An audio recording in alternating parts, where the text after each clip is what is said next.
we can maintain a hollow position, keeping our core tight, and be able to breathe actively through there, that tells us that our spine muscles and our abdominal muscles have the capability of maintaining tension and not losing spine position while we're breathing.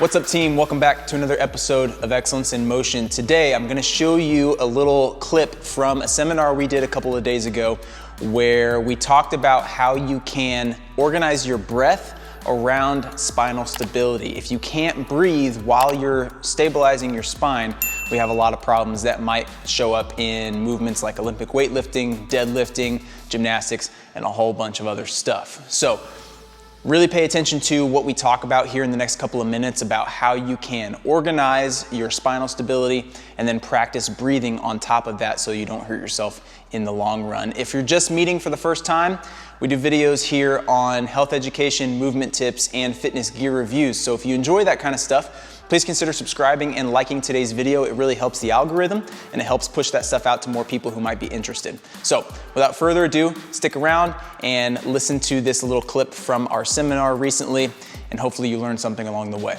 Catch you guys in the next video. For a lot of you, we're gonna get into a hollow position.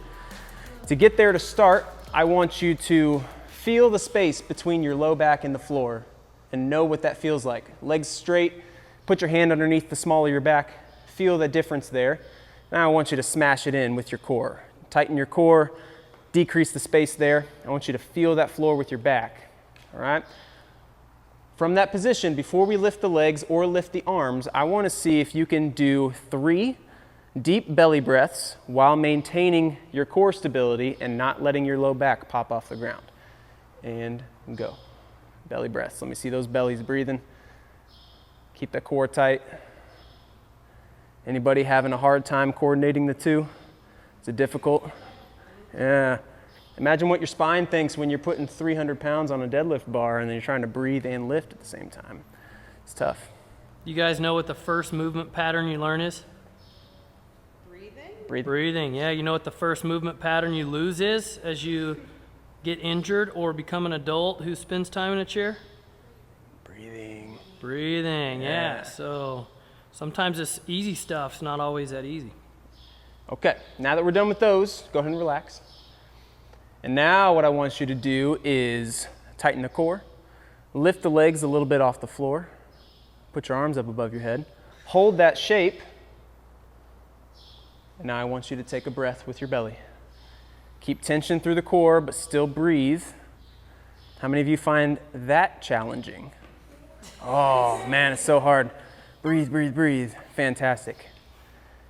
So, this is a simple little thing that you can do on your own to practice breathing with a tight core, okay? It's very simple, but it's also super challenging for a lot of people. So, if we can maintain a hollow position, keeping our core tight, and be able to breathe actively through there, that tells us that our spine muscles and our abdominal muscles have the capability of maintaining tension and not losing spine position while we're breathing. This is more specific to when we're doing lighter loads with more rapid reps over time because we don't have to create such a strong contraction with the core. When it comes to heavier loads for lower repetitions, the breathing pattern changes a little bit. So go ahead and pop on up off the floor for me. Grab your barbells and just bring them over here.